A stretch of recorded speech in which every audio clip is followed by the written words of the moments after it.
Move to question number 2.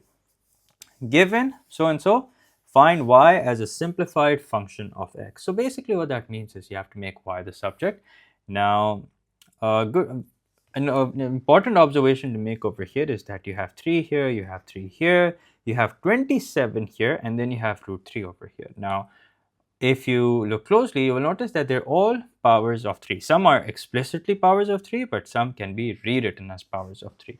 Okay, and it's no coincidence. This is how it's meant to be done.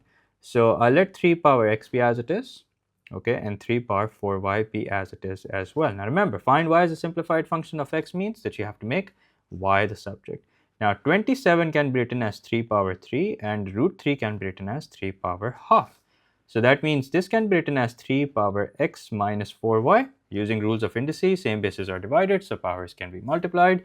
And this can be written as 3 raised to the power 3 plus half.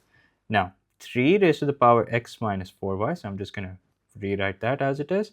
And then 3 plus half, that's equal to 7 over 2. So is equal to 3 raised to the power 7 over 2. Now we ignore the bases.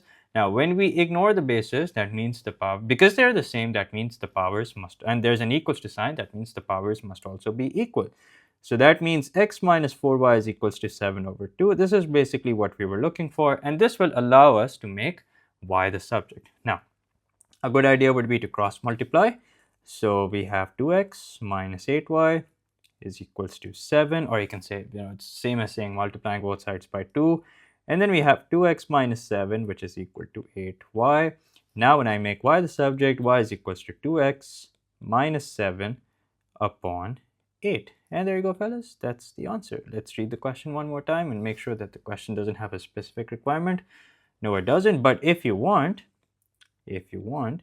you can write it like this also, because you might see the answer written like this and you might think that you've done something wrong, but that's not the case. That you can separate it and write it like this. So 2 upon 8 is 1 upon 4 when simplified, and 7 upon 2 cannot be simplified any further, so we'll just leave it like that. Actually 7 upon 8, sorry, not 7 upon 2, 7 upon 8. And there you go, that's the answer. Now if you do take the LCM, you will basically go back here.